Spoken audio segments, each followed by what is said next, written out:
All right, so here we are looking at the bell assembly on this Underwood 3-bank. At first, it might be tempting to say that, here's your assembly, you figure that this is part of your clapper, etc. But actually the clapper isn't here. This is really just a ramp for it. The clapper's here. This little piece right here is what's actually striking the bell instead of it being any component inside. And even though, that kind of like jingles the whole thing, this isn't anything except for a lifter for this part. Right there. And even this itself, even though you see this kind of coming down, this isn't actually what's supposed to hit the bell. It's actually this piece right here. So when it swings down, you can see that that travels with some extra momentum. What it's actually doing, get this over. So there we go. So here you can see this ties in right there. On the back of this, there is a wire, and it connects to this little lead weight, and then that's what actually hits it. So there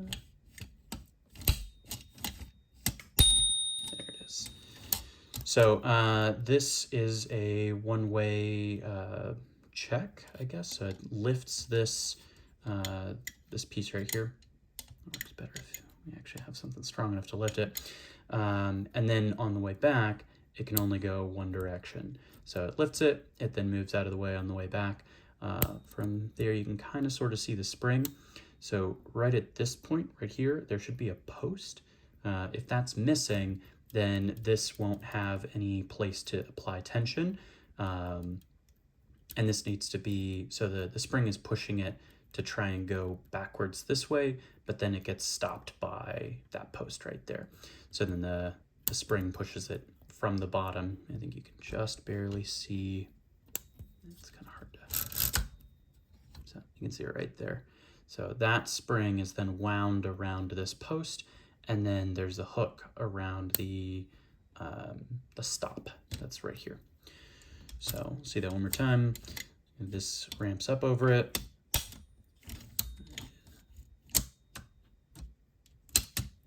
There it is. This one's a little finicky. The whole assembly is kind of moving back out of the way, and I think this lifter is actually making contact with the bell and kind of holding it down when it shouldn't be. So, but there you can see it on the way back. It then releases it so that it can run back over it the next time. So here we can see it from a slightly different angle. There's that spring over the side. There's where it's connecting to the post, and then there is the spring that holds it. So as you can see on the inside here, there is nothing in terms of clapper, etc., and it's just the striker hitting it from the outside. So there you can see how the, keep a little more light. So you can see the spring winding around the post of the screw here. And then it just hooks the bottom. So it's applying pressure to the bottom of it so that it tries to rotate back.